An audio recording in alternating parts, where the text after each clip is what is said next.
Hello students, good evening to all of you. Welcome back to my YouTube channel Study with Teacher. आज के इस videos में मैं इन सारे टॉपिक्स को कवर करूंगा जिसमें एटमॉस्फेरिक प्रेशर आता है, बैरोमीटर एंड टोरिशियली एक्सपेरिमेंट आता है, pressure due to the liquid column and units of the atmospheric pressure. इन सारे टॉपिक्स को डिटेल में हम लोग डिस्कस करेंगे वन बाय वन करके। उससे पहले मैं चाहता हूँ कि आप मेरे चैनल पर जाएं और मेरे चैनल को सब्सक्राइब कर दें ताकि आने वाले वीडियोज़ की नोटिफिकेशन आपको मिल सके, और ज़्यादा से ज़्यादा इस वीडियोज़ को अपने फ्रेंड सर्कल में शेयर करें। मेरा नाम भवेश कुमार है। पहला जो टॉपिक है हमारा एटमॉस्फेरिक प्रेशर है। अच्छा, एटमॉस्फेयर क्या होता है पहले ये समझते हैं। The gases of envelope surrounding the earth is called the earth's atmosphere. हमारे अर्थ के चारों ओर एक ब्लैंकेट ऑफ गैसेस हैं, मतलब बहुत सारे गैसेस के मिक्सचर हैं, और वो एक लेयर बना हुआ है हमारे अर्थ के चारों ओर, जिसकी वजह से अर्थ के सरफेस पे क्या हो रहा है, प्रेशर जनरेट हो रहा है। उस प्रेशर को क्या बोलते हैं हम लोग, एटमॉस्फेरिक प्रेशर बोलते हैं। The pressure created by atmosphere on the surface of earth is called the atmospheric pressure. हमारे एटमॉस्फेयर में जो एयर है उसमें कोई एक गैस पार्टिकुलरली प्रेजेंट है नहीं, उसमें बहुत सारे गैसेस का मिक्सचर है। जैसे कि इसमें 78% नाइट्रोजन गैस प्रेजेंट है, 21% ऑक्सीजन गैस प्रेजेंट है, 0.03% कार्बन डाइऑक्साइड है। ये वॉल्यूम वाइज है, इस डाटा को थोड़ा सा ध्यान रखना। और अगर वेट वाइज देखें तो 76% नाइट्रोजन गैस है एंड 23% क्या है, ऑक्सीजन गैस है, और 0.06% कार्बन डाइऑक्साइड गैस है। ये एक डाटा है, इसको थोड़ा सा ध्यान रखना। अर्थ का जो एक लेयर है, सबसे नीचे का जो लेयर आता है जिसको हम लोग बोलते हैं ट्रोपोस्फेयर, जो कि ये 0 से लेकर के 10 किलोमीटर के अराउंड हाइट तक होती है। ओके, उसके बाद आ जाता है हमारा स्ट्रेटोस्फेयर, ठीक है, 10 से लेकर के 50 किलोमीटर तक, ठीक है। फिर उसके बाद आ जाता है मेसोस्फेयर, फिर उसके बाद आ जाता है थर्मोस्फेयर, और सबसे लास्ट में आता है एग्जोस्फेयर। तो जैसे जैसे हम लोग ऊपर की तरफ चलते हैं, मतलब हाइट जैसे जैसे बढ़ती जाती है, एयर की डेंसिटी क्या होती जाती है, कम होती जाती है। हम क्या देख रहे हैं, हमारे अर्थ के चारों ओर क्या है, एक लेयर ऑफ गैसेस है, और वो क्या कर रहा है, प्रेशर को जनरेट कर रहा है हमारे अर्थ के सरफेस पे। हमारे अर्थ के सरफेस पे प्रेशर लगा रहा है, जिसको क्या बोलते हैं, एटमॉस्फेरिक प्रेशर। अच्छा, इसके मैकेनिज्म को जरा और डिटेल में समझते हैं। जैसे कि हमारा ये अर्थ हो गया, और इसके मान लो ये एक लेयर है, मतलब सबसे एग्जॉस्फेयर का सबसे लास्ट व्यू, ठीक है। तो जैसे जैसे हम ऊपर जाते हैं, एयर की जो डेंसिटी वो डिक्रीज होती जाती है, जैसा कि मैंने अभी बताया था। अब देखो यहाँ पर बहुत सारे मॉलिक्यूल्स हैं, एयर के मॉलिक्यूल्स प्रेजेंट है। एक मॉलिक्यूल्स दूसरे मॉलिक्यूल्स को क्या करते हैं, नीचे दबा रहे हैं, प्रेशर लगा रहे हैं, ठीक है। ये वाला जो मॉलिक्यूल्स है अपने नीचे वाले पर क्या लगा रहा है, एक फोर्स लगा रहा है। फिर नीचे वाला जस्ट उसके नीचे वाले को प्रेस कर रहा है, फिर नीचे वाला, फिर उसके वाले नीचे को प्रेस कर रहा है, और इस तरह से अर्थ के सरफेस पर एक प्रेशर जनरेट हो रहा है, ठीक है। क्योंकि देखो मॉलिक्यूल्स जो है उसमें कुछ ना कुछ क्या है, वेट है, कुछ ना कुछ तो मास है ही, और जहाँ मास होती है वहाँ पर ग्रेविटेशनल फोर्स क्या करती है, अट्रैक्ट करती है। क्योंकि अर्थ के पास अपना क्या है, ग्रेविटेशनल अट्रैक्शन फोर्स है, जिस वजह से ये क्या करता है, किसी भी ऑब्जेक्ट जिसमें मास हो उसको क्या करती है, अपने तरफ क्या करती है, खींचती है। तो एक मॉलिक्यूल दूसरे मॉलिक्यूल को प्रेस करता है, एक मॉलिक्यूल दूसरे मॉलिक्यूल को क्या करता है, प्रेस करता है, और इस तरह से सारे मॉलिक्यूल्स पे क्या लगता है, ग्रेविटेशनल पुल फोर्स लग रहा है, ठीक है। जिस वजह से अर्थ के सरफेस पे क्या जनरेट हो रहा है, एक प्रेशर जनरेट हो रहा है, ठीक है। तो फोर्स पर यूनिट एरिया, इस अर्थ के सरफेस पे देखो एक फोर्स लग रहा है, फोर्स पर यूनिट एरिया क्या देता है, प्रेशर दे देता है, ओके, ठीक है। तो ये हमारा कॉन्सेप्ट था। दूसरा क्या है कॉन्सेप्ट, जरा समझते हैं पहले। जैसे मान लो ये अर्थ है, और मान लो ये एक एयर का कॉलम है, वर्टिकली मैं ड्रॉ कर रहा हूँ। अगर हम इस पॉइंट पर अगर हम मान लो पॉइंट नंबर 1 है ये, इस पॉइंट पर अगर हम प्रेशर को मेजर करते हैं तो क्या हो जाएगा, फोर्स पूरा यहाँ से लेकर के इसके ऊपर जितने सारे मॉलिक्यूल्स हैं एयर के, अप टू एग्जॉस्फेयर तक, सबसे लास्ट एक्सटर्नल एटमॉस्फेयर तक, वहाँ तक के मॉलिक्यूल को मैंने क्या कर लिया, काउंट कर लिया, ठीक है। और सारे मॉलिक्यूल्स क्या कर रहे हैं, वर्टिकली एक फोर्स लगा रहा है। तो फोर्स पर यूनिट एरिया क्या दे देगा, इस पॉइंट पर एक प्रेशर दे देगा। मान लो पॉइंट 1 पर ये प्रेशर P1 आ गया। अब थोड़ा सा और ऊपर चलते हैं, मान लो सर्टेन हाइट 10 किलोमीटर 20 किलोमीटर के हाइट पर चले गए, वहाँ मैंने प्रेशर मेजर किया, मान लो ये पॉइंट 2। तो इसके ऊपर जो प्रेशर लगेगा, अब देखो इतना ही मॉलिक्यूल्स का प्रेशर लगेगा। पहले कितना लग रहा था इस पॉइंट 1 पर, टोटली यहाँ से लेकर के यहाँ तक के एयर मॉलिक्यूल्स का प्रेशर लग रहा था, लेकिन अब जो है इस पॉइंट नंबर 2 पर सिर्फ इतना ही लग रहा है। तो नंबर ऑफ मॉलिक्यूल्स क्या हो गया, घट गया। तो यहाँ पर लगने वाला जो प्रेशर है P2 कितना हो जाएगा, F2 अपॉन क्या हो जाएगा, A। तो यहाँ पर प्रेशर पहले वाले से कम होगा कि ज़्यादा होगा, ऑब्वियस सी बात है कम होगा, क्योंकि देखो ना यहाँ पर मॉलिक्यूल्स जो है, नंबर ऑफ मॉलिक्यूल्स या नंबर ऑफ एयर मॉलिक्यूल्स क्या हो गया, डिक्रीज हो गया। फिर मान लो यहाँ चलेगा पॉइंट नंबर 3 पर, मान लो ये पॉइंट नंबर 3 है, तो इसके ऊपर लगने वाला जो मॉलिक्यूल्स प्रेशर लगा रहा है वो देखो डिक्रीज हो गया, और तो P3 जो आएगी वो इससे भी कम आएगी। तो हम यहाँ पर एक ऑब्जर्वेशन देख रहे हैं कि जैसे जैसे हम ऊपर की तरफ जा रहे हैं प्रेशर क्या हो रहा है, डिक्रीज होता जा रहा है। और अर्थ के सरफेस पर सबसे ज़्यादा मैक्सिमम प्रेशर लगेगा, अर्थ के सरफेस पर सबसे ज़्यादा क्या होगा, P मैक्स होगा। तो P1 is greater than P2 and P2 is greater than P3। तो हमारा ये एनालिसिस था। सो हमारा ये पॉइंट जो है क्लियर हो गया। The atmospheric pressure is maximum at the surface of earth and goes on decreasing as we move up into the atmosphere. तो जैसे जैसे हम ऊपर जाएंगे ना, प्रेशर क्या होगी, उसकी क्वांटिटी घटती जाएगी। सो अभी हम एक डाटा देख लेते हैं कि 1 atm मतलब अभी जो मैंने दिखाया था कि अर्थ के सरफेस पे पूरा यहाँ से लेकर के यहाँ तक जो प्रेशर जनरेट हो रहा है वो 1 एटमॉस्फेरिक प्रेशर के इक्वल हो रहा है, ठीक है। तो उसको जब मैंने कैलकुलेट किया तो आ गया 1.01325 into 10⁵ Newton per metre square और पास्कल, ठीक है। इसको किलो पास्कल में देखेंगे तो 101.325 किलो पास्कल्स। सो इसको कैसे निकालते हैं आगे हम लोग समझेंगे, लेकिन एक डाटा है, इसको थोड़ा सा लर्न करना है। 1 atm एट सी लेवल क्या होता है, 101.325 किलो पास्कल होता है। हम लोग अक्सर देखते हैं कि एटमॉस्फेरिक प्रेशर जो होता है वो सी लेवल पे ही निकाला जाता है। तो इस सी लेवल का क्या सिग्निफिकेंस है, देखो अर्थ का जो सरफेस है वो तो इरेगुलर है, कहीं ज़्यादा एक सर्टेन हाइट है, ठीक है, कहीं पर कम हाइट है, ठीक है। तो कभी माउंटेन है, कभी प्लेट्यू है, कभी फिर क्या है, फील्ड है, ठीक है। तो हाइट जो है वेरी कर रही है। अब मान लो यहाँ पर चले जाओगे प्रेशर मेजर करने के लिए, तो देखो इसके ऊपर जो एग्जॉस्फेयर है यहाँ तक अगर एयर मॉलिक्यूल्स का ही काउंट कर पाओगे, अगर यहाँ चले गए तो इतना लेंथ मेजर कर पाओगे, मतलब एयर का जो मॉलिक्यूल्स है इतना है, यहाँ तक है, इस सर्टेन हाइट तक है। अगर यहाँ चले गए, देखो कहाँ चले गए, फील्ड पर, तो यहाँ पर लगने वाला जो प्रेशर है इससे और ज़्यादा हो जाएगा, क्योंकि देखो वेरी कर रहा है, जैसे जैसे हाइट बढ़ते जाता है ना प्रेशर खुद घटता जाता है, क्योंकि इसके ऊपर जो एयर मॉलिक्यूल्स है उसकी क्वांटिटी घट गई है। तो प्रेशर भी क्या होगा, यहाँ पर कम लगेगा, फिर उससे यहाँ पर ज़्यादा लगेगा, फिर फील्ड पे ज़्यादा लगेगा। अब मान लो सी है, सी लेवल पे क्यों मेजर करता है, क्योंकि वाटर की जो क्वालिटी होती है ना वो फ्लो करने की होती है, वो क्या करती है जब फैलती है तो वो मैक्सिमम एरिया को कवर करती है, ठीक है, और एक प्लेन फ्लैट डेटम को वो अचीव कर लेती है। जैसे एक छोटा सा एग्जांपल से समझ सकते हैं। मान लो तुमने क्या किया यहाँ पर, इस छोटे से एग्जांपल से हम समझ सकते हैं। यहाँ पर हम ये देख सकते हैं कि एक यहाँ पर मैंने लिक्विड भर दिया, ठीक है, और यहाँ तक, और जैसे ही मतलब देखोगे ये इस पोजीशन पे नहीं रह सकता, वो तुरंत क्या करेगा, ये थोड़ा सा नीचे चला जाएगा ये लेयर, और ये लेयर यहाँ पर थोड़ा सा ऊपर आ जाएगा, और ये क्या कर लेगा, ये लेयर देखोगे तो इक्वल हो जाता है।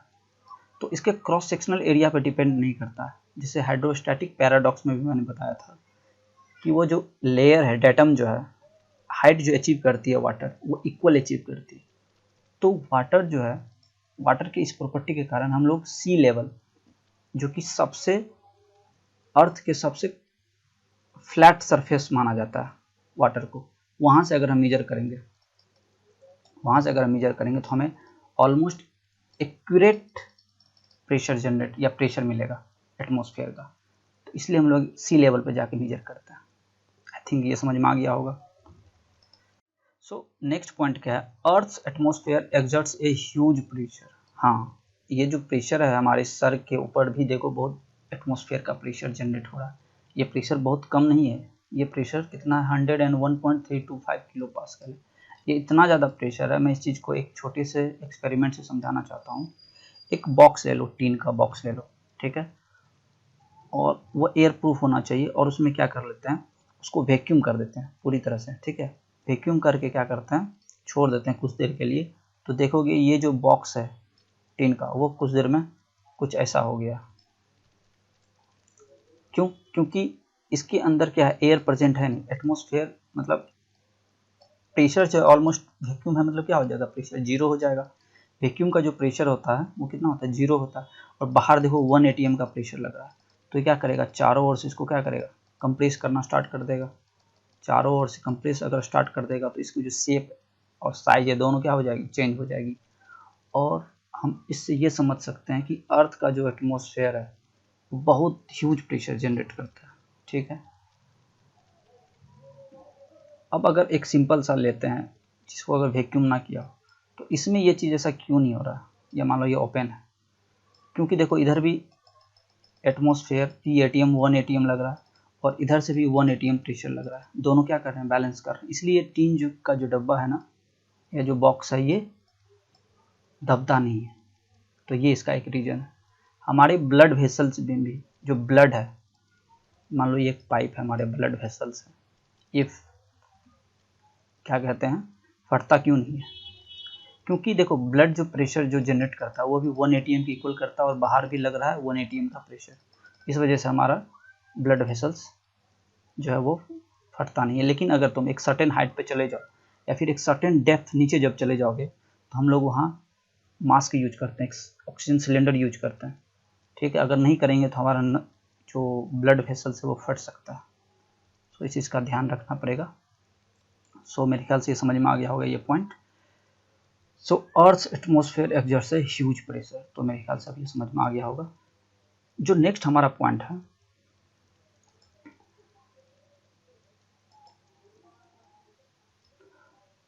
हमारा जो नेक्स्ट पॉइंट है टोरिसेली एक्सपेरिमेंट्स या बैरोमीटर।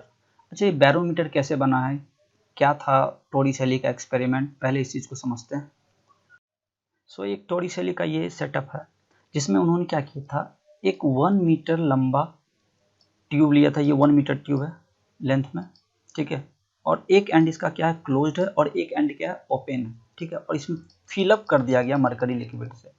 और एक ट्रफ लिया गया उस जिसमें, या कंटेनर लिया गया जिसमें इसमें भी लिक्विड भर दिया गया। और लिक्विड वो क्या है, वो भी सेम Hg है, मतलब मरकरी ही है, ठीक है। और इसमें जैसे ही उड़ेलते हैं नीचे की तरफ, इसका ओपन माउथ करते हैं, तो धीरे धीरे इसमें जो मरकरी है वो नीचे आना स्टार्ट करती है, ठीक है। क्योंकि इसमें ये डेंस लिक्विड है ना, और इसका अपना खुद का एक वेट है जिसकी वजह से ये धीरे धीरे नीचे आना स्टार्ट करेगी। और यहाँ पर जो पहले का जो लेयर था वो धीरे धीरे ऊपर की तरफ शिफ्ट स्टार्ट करेगी। तो मान लो पहले ये यहाँ पर थी, ठीक है, पहला कंडीशन में ये लेयर यहाँ थी, और सेकेंड पोजीशन में जब ये लिक्विड नीचे आ गई, यहाँ इतना खाली होकर के जब यहाँ तक आ गया, एक लेवल तक आ गया, तो ये लेयर यहाँ तक उठ गया है, ठीक है। ये लेयर यहाँ तक आके रुक गया।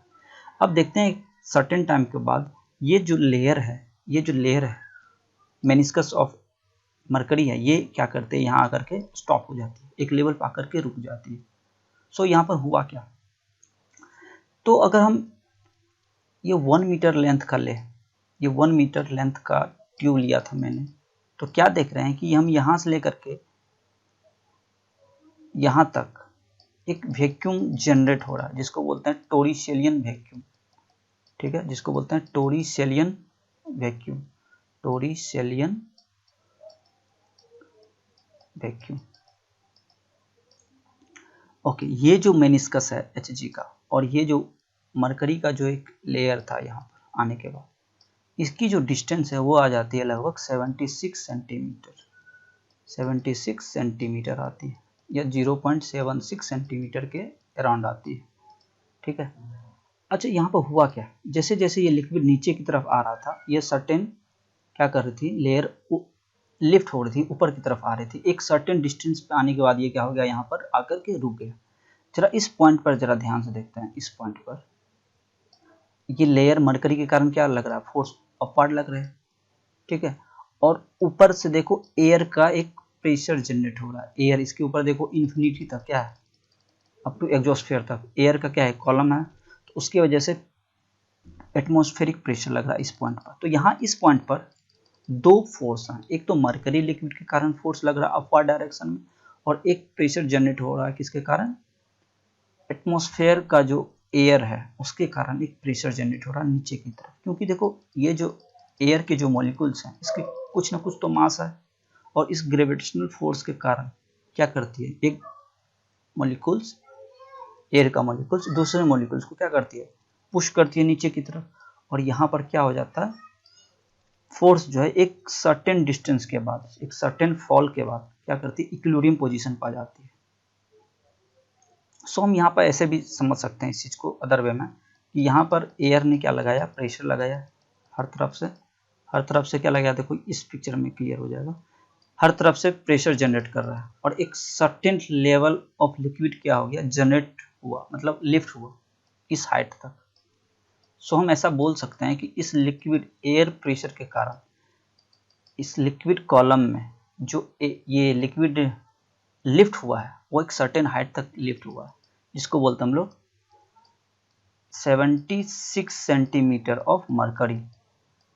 सो हम ऐसा बोल सकते हैं कि 1 एटीएम जो होता है वो 76 सेंटीमीटर लिक्विड कॉलम के इक्वल होता है, और वो लिक्विड क्या है, मरकरी है, ठीक है। तो 1 ATM equal to 76 centimetre of mercury liquid column. So this is the Torricelli's experiment. The hydrostatic pressure exerted by the vertical column in the tube above the free surface of mercury in the container measures atmospheric pressure. So ये जो pressure जो generate हो रहा है atmosphere के कारण, देखोगे तो ये एक लिक्विड का जो कॉलम है यहाँ तक लिफ्ट किया है, और वो जो लेंथ है, वो height of the liquid column जो है वो 76 सेंटीमीटर के इक्वल आ रहा है। ओके, सो हम ऐसा बोल सकते हैं कि ये एटमॉस्फेयर का जो प्रेशर है वो कितना लगा रहा है, 76 सेंटीमीटर ऑफ Hg के इक्वल लगा रहा है। तो हम देखते हैं कि सी लेवल पर atmospheric pressure is equal to the 76 centimetre of Hg column, 76 centimetre of mercury column. तो हाइट हमारा यहाँ पर कितना हो जाएगा, 0.76 मीटर या 76 सेंटीमीटर, ठीक है। अब देखो हमारे पास एटमॉस्फेयर का प्रेशर निकाल सकते हैं कैसे, P इक्वल टू क्या होता था, हमने पहले प्रीवियस लेक्चर में, आप पार्ट 2 देख सकते हैं, वहाँ पर मैंने इस चीज़ को निकाला है कि प्रेशर ऑफ लिक्विड क्या होता है। P इक्वल टू क्या होता है, रो इंटू जी इंटू एच। रो क्या है, डेंसिटी उस लिक्विड की जिसके कारण प्रेशर जनरेट हो रहा है, जी क्या है, gravitational acceleration due to gravity है ये, एंड एच क्या है, ये height of the liquid column है, ठीक है। तो जरा यहाँ पर पुट करते हैं, ये जो लिक्विड कॉलम अपलिफ्ट हुआ है एच की वैल्यू कितनी आ जाएगी, 0.76 मीटर, ठीक है। ये जी जो हो जाएगी कितना हो जाएगा, 9.8 मीटर पर सेकेंड स्क्वायर, और ये रो जो हो जाएगी यहाँ पर, एक्चुअली डेंसिटी ऑफ मरकरी जो होता है वो 13.6 इंटू 10 टू द पावर 3 होता है। तो ये जो वैल्यू पुट कर देंगे 13.6 इंटू 10 टू द पावर 3, और इन सबको जब मल्टीप्लाई करेंगे तो ये हमारा जो डाटा आता है 1.01325 into 10 to the power 5 newton metre per square या पास्कल, ये आता हमारा। या इसको ऐसे भी दिखा सकते हैं, 101.325 किलो पास्कल, इस चीज़ को हम ऐसे समझ सकते हैं। तो P इक्वल टू हम लोग यहाँ से कितना निकाल सकते हैं, इस फॉर्मूले के थ्रू 101.325 किलो पास्कल। तो ये एटमॉस्फेयर का एक प्रेशर आ गया है, मेरे ख्याल से ये पॉइंट क्लियर हो गया होगा। आगे बढ़ते हैं। अब यदि हमारे पास प्रेशर आ गया है एटमॉस्फेयर का, प्रेशर आ गया कितना एटमॉस्फेयर का, 1.01325 into 10 to the power 5 pascal हमारे पास ये प्रेशर आ गया, ठीक है। अच्छा, एयर की भी डेंसिटी कितनी होती है? एयर की जो डेंसिटी होती है 1.3 किलोग्राम मीटर क्यूब होता है, पर मीटर क्यूब होता है। इस चीज़ को थोड़ा ध्यान रखना, एयर की जो डेंसिटी होती है वो बहुत कम होती है, 1.3 kg पर मीटर क्यूब होती है। अच्छा, जी तो पता ही है 9.8 मीटर पर सेकेंड स्क्वायर होता है। तो क्या हम इस फॉर्मूले से हाइट ऑफ द एटमॉस्फेयर निकाल सकते हैं क्या? जैसे ये फॉर्मूला है P equal to rho into ji into H. तो प्रेशर यहाँ पुट कर दिया, प्रेशर की वैल्यू, रो मतलब डेंसिटी जो है एयर की वो पुट कर दिया, जी मतलब 9.8 पुट कर दिया। तो क्या एच इक्वल टू यहाँ से हम निकाल सकते हैं हाइट ऑफ द एटमॉस्फेयर? हाँ, निकालने की ट्राई करते हैं, देखते हैं क्या निकलता है। एच इक्वल टू क्या लिखेंगे? पी अपन रो इंटू जी। जब पी की वैल्यू पुट करोगे 1.013 इंटू 10⁵, ठीक है, और नीचे पुट कर दिया 1.3 इंटू जी कितना हो जाएगा 9.8। अगर इसको जब सॉल्व करते हैं ना तो ये आता है 7950 के अप्रॉक्स आता है, इतना मीटर आता है, ठीक है। अगर किलोमीटर में देखें तो ये ऑलमोस्ट ले ले एक डाटा 8 किलोमीटर। तो क्या इससे ये पता चलता है कि ये जो हाइट ऑफ द एटमॉस्फेयर आया है वो सिर्फ 8 किलोमीटर था क्या? नहीं, ऐसा नहीं हो सकता। ऐसा इसलिए नहीं हो सकता है क्योंकि एयर की जो डेंसिटी है 1.3, ये डिक्रीज होती जाती है जैसे जैसे हम ऊपर की तरफ बढ़ते जाते हैं।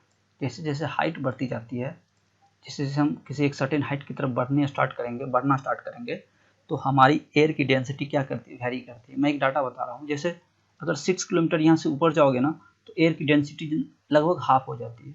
अगर यही तुम 10 किलोमीटर तक चले गए तो ये 1/4 हो जाती है, समझ रहे हो? तो इतना ज़्यादा डेंसिटी वेरी करता है, इस वजह से हम यहाँ पर ये डाटा नहीं लेते हैं। तो हमारे मन में ये क्वेश्चन आता है कि हाइट ऑफ द एटमॉस्फेयर होगा क्या? तो अभी तक जो डाटा लिया गया है अप्रॉक्स, ये 400 किलोमीटर तक ये हमारा एक एटमॉस्फेयर एग्जिस्ट करता है हमारे अर्थ पर। जैसे ये अर्थ है, ठीक है, तो ये जो एक लेयर या एनवेलप ऑफ एयर है, ये यहाँ से यहाँ तक का जो डिस्टेंस है ऑलमोस्ट 400 किलोमीटर तक आपको एयर मिल जाएगी, ठीक है। तो ये मेरे ख्याल से ये पॉइंट क्लियर हो गया होगा।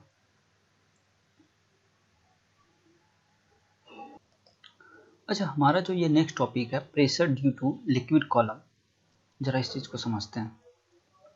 काफ़ी इंपॉर्टेंट टॉपिक है, ज़रा इसको डिटेल में समझना पड़ेगा। अच्छा, हमें जैसा पता है कि फोर्स इक्वल टू क्या होता है? Mass into acceleration due to gravity, M into G होता है। अच्छा, मास को हम ऐसे भी लिख सकते हैं रो इंटू वी, और ये जी तो है ही, रो वी जी। या फिर इसको ऐसे भी लिख सकते हैं रो वी जी, और वी को क्या लिख सकते हो? रो इंटू, रो क्या डेंसिटी है, वी क्या वॉल्यूम है। तो डेंसिटी को अगर वॉल्यूम से मल्टीप्लाई करोगे तो वो क्या दे देगा? मास दे देगा, ठीक है। और ये जी तो है ही पहले से। तो रो इंटू वी, वी क्या हो जाएगा? क्रॉस सेक्शनल एरिया, ए इंटू एक हाइट, ये क्या दे देता है? एरिया इंटू हाइट, वॉल्यूम दे देगा, और इंटू जी। अगर हम प्रेशर निकालना चाहेंगे तो P इक्वल टू कितना होता है? Force upon area. तो फोर्स की अगर ये पूरा का पूरा पुट कर देंगे और नीचे डिवाइड बाय ए है, देखो ए और ए कट जाएगा, मतलब यहाँ पर अगर हम ऐसा लिखें रो ए एच जी अपॉन ए, तो देखो ये ए और ए कैंसिल आउट हो गया, तो बचा क्या? ये रो जी एच बचा, ठीक है। तो प्रेशर जो होता है लिक्विड कॉलम प्रेशर, सिर्फ इस लिक्विड कॉलम के कारण देखें तो कितना आ जाएगा? रो इंटू जी इंटू एच आ जाएगा। देखो मैंने क्या किया है, एक लिक्विड फुल ऑफ कंटेनर है, ये पूरा फिलअप कर दिया। अच्छा, ये एक इमेजिनरी कॉलम लिक्विड का है, मान लो इस पॉइंट पर, पॉइंट डी मान लेते हैं इसको, यहाँ पर हमको क्या निकालना है? प्रेशर निकालना है। तो जरा इस चीज़ पर ध्यान दें कि इस पॉइंट पर हम लोग प्रेशर जब निकालने जाते हैं तो इस पॉइंट पर देखते हैं क्या कि ये एक लिक्विड कॉलम है, ठीक है, यहाँ तक सर्टेन अपर सरफेस। फिर उसके बाद एयर स्टार्ट हो जाता है और अप टू कहाँ? इन्फिनिटी तक जाता है, ठीक है। तो देखो यहाँ दो तरह के मॉलिक्यूल्स, एक वाटर का मॉलिक्यूल्स प्रेजेंट है और एयर का प्रेजेंट है, ठीक है। तो पहले तो हम निकाल लेते हैं एयर के कारण, तो वो क्या दे देगा? Atmospheric pressure. और एक लिक्विड कॉलम के कारण जो निकालेंगे वो कैसे निकालते हैं, जरा इस चीज़ को समझते हैं। तो मैंने क्या ले लिया? एक सर्टेन एरिया ले लिया, ये क्रॉस सेक्शनल एरिया ए ले लिया, ये क्रॉस सेक्शनल एरिया ए ले लिया, ठीक है। इस पर लगने वाला जो फोर्स है वो इस लिक्विड कॉलम का क्या है, टोटल वेट है। तो टोटल वेट क्या है, वो m इंटू जी है, ठीक है। m को क्या लिख सकते हो, रो इंटू भी लिख सकते हैं, और फिर देखो रो इंटू ए, एरिया देखो ये क्रॉस सेक्शनल एरिया ये हो गया, ए इंटू एच इंटू जी, ठीक है। जब यहाँ हम प्रेशर निकालते हैं तो हमें ये जो लिक्विड कॉलम के कारण जो प्रेशर जनरेट हो रहा है इस पॉइंट डी पर, वो कितना हो रहा है इस क्रॉस सेक्शनल एरिया पर, सॉरी इस सिर्फ पॉइंट डी पर नहीं, इस पूरे एरिया पर जो प्रेशर जो जनरेट हो रहा है वो कितना हो रहा है, P equal to rho into ji into h हो रहा है, ठीक है। टोटल प्रेशर ये जनरेट हो रहा है सिर्फ इस लिक्विड कॉलम के कारण। अभी मैंने एटमॉस्फेयर का जो प्रेशर है वो ऐड नहीं करा है, तो देखो total pressure at point D कितना हो जाएगा, या इस क्रॉस सेक्शनल एरिया पर जो प्रेशर जनरेट हो रहा है वो कितना हो रहा है, pressure due to the liquid column, इस लिक्विड कॉलम के कारण, और इसके कारण यहाँ तक से लेकर के अप टू इन्फिनिटी तक जो एयर जो है इसके ऊपर आने वाला जितना सारा वही तो प्रेशर जनरेट कर रहा है, इसको क्या बोलते हैं, एटमॉस्फेरिक प्रेशर बोलते हैं। तो pressure due to the liquid column and plus pressure due to the atmosphere, तो क्या हो जाएगा, pressure due to atmosphere P not मैंने मान लिया इसको, और इस लिक्विड कॉलम के कारण क्या प्रेशर लग रहा है, रो इंटू जी इंटू एच लग रहा है। तो टोटल प्रेशर जो निकालेंगे अब हम लोग, total pressure at point D, तो पी डी कितना हो जाएगा हमारा, P naught plus rho G H. So हम यहाँ देख सकते हैं कि pressure due to the liquid column कितना आ रहा है, P naught plus rho G H.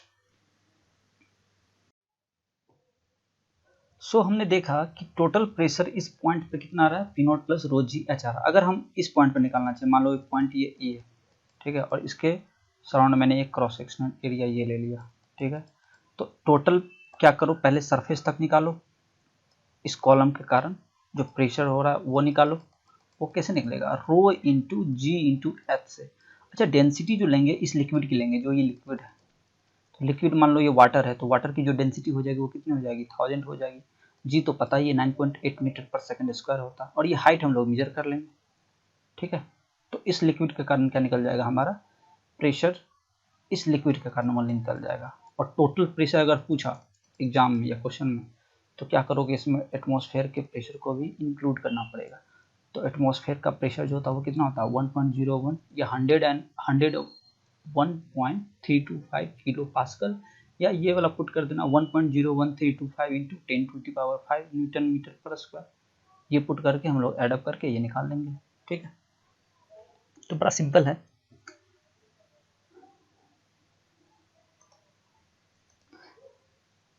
इसमें एक और केस ले लेते हैं, जैसे ये तो लिक्विड यहाँ तक फिलअप है। अब मान लो एक लिक्विड कॉलम ऐसा, एक लिक्विड कॉलम यहाँ, और मुझे सिर्फ इतना ही का प्रेशर जनरेट दिखाना है यहाँ पर, इस पॉइंट इस सरफेस पर दिखाना। मान लो ये सरफेस S1 है, ये सरफेस जो है ये एरिया, मान लो सरफेस एरिया S1 है, इस पर दिखाना है। तो क्या करते हैं, टोटल यहाँ से यहाँ तक H1 हाइट निकाल लेते हैं, और फिर ये यहाँ से लेकर के इसका लोअर जो बॉटम है ये H2 निकाल लेते हैं। तो H2 में से अगर H1 को सब्ट्रैक्ट कर देंगे तो हमारे पास ये सिर्फ H बचेगा, ठीक है। तो देखो height of the liquid column आ गया।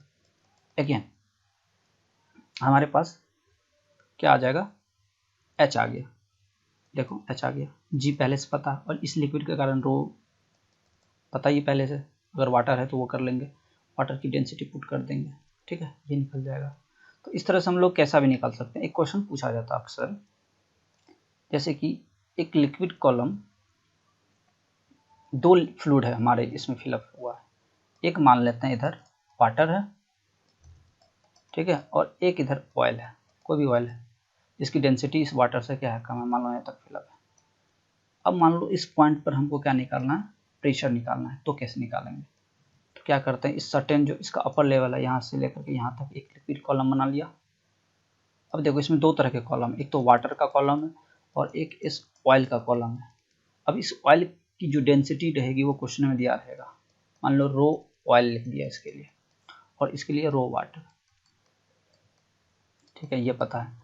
अच्छा, ये हाइट निकल जाएगा हमारे पास, यहाँ से लेकर यहाँ तक H2 अगर हाइट निकाल ले, ठीक है, और ये यहाँ से यहाँ तक H1 हाइट दिया हो, तो H2 में से अगर हम H1 को सब्ट्रैक्ट करेंगे तो ये H निकल जाएगा वाटर कॉलम का हाइट निकल जाएगा, उसी तरह से ऑयल कॉलम का भी हाइट निकल जाएगा।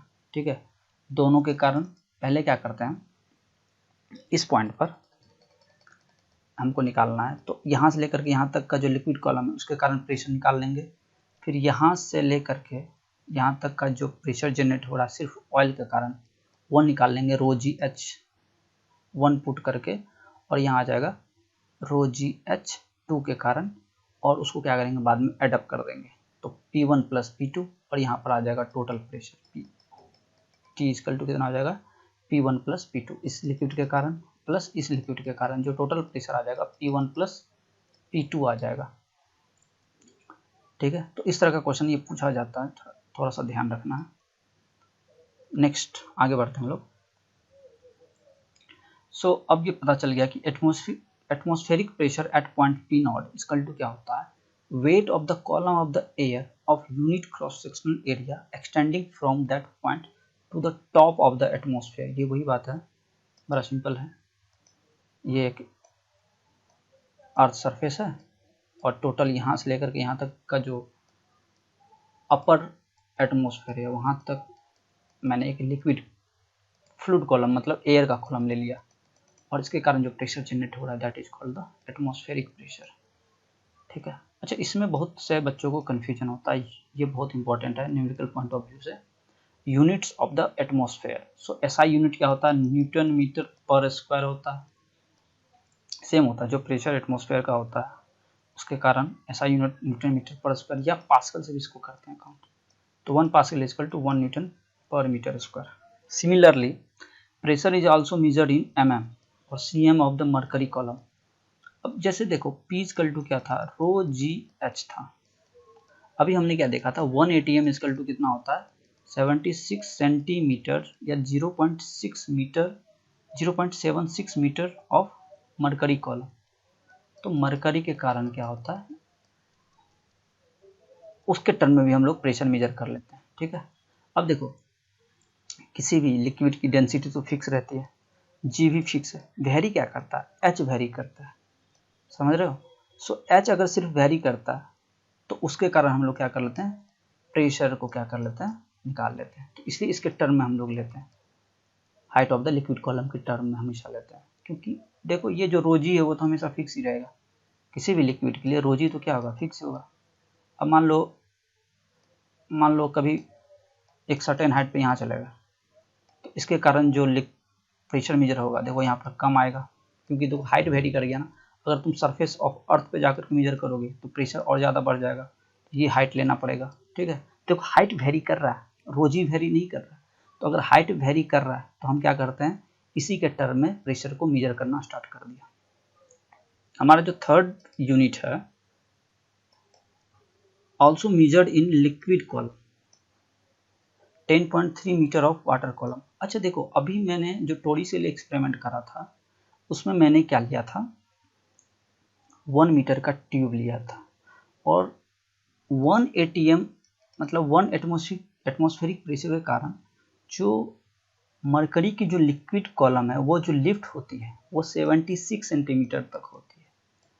अगर हम वाटर अगर ले यहाँ पर मरकरी की जगह पर, तो हम ये ऑब्जर्व करते हैं कि ये 1 atm के कारण ये 10 मीटर तक लिफ्ट होती है, ये जो वाटर है वो 10 मीटर तक लिफ्ट होती है, तो इतना बड़ा ट्यूब 10 मीटर का कैरी करना असंभव है, इसलिए हम लोग एक कन्वीनियंस के लिए ये मरकरी का भी यूज करते हैं। ठीक है, ये भी एक रीजन है। सो अगर हम वाटर की कॉलम के रिस्पेक्ट में बात करें तो हमारे पास ये 10.3 मीटर ऑफ वाटर कॉलम होता है, और मरकरी के कॉन्टेक्स्ट में कितना होता है 76 या 0.76 metre of mercury column Hg column. ठीक है, अगर टॉर्क के रिस्पेक्ट में बात करें तो 1 टॉर्क जो होता है वो 1 mm ऑफ Hg कॉलम है, तो इस डाटा को थोड़ा सा लर्न कर लेना।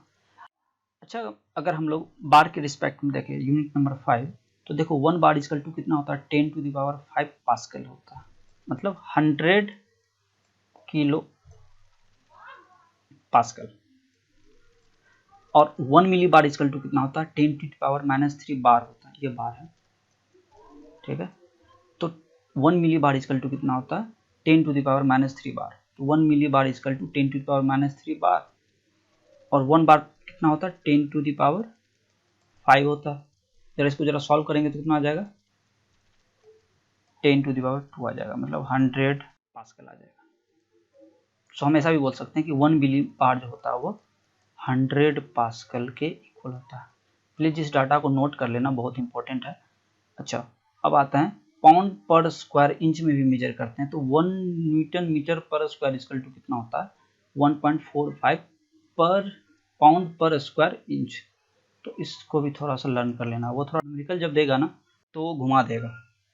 So this is the end of the video. Thanks for watching study with teacher.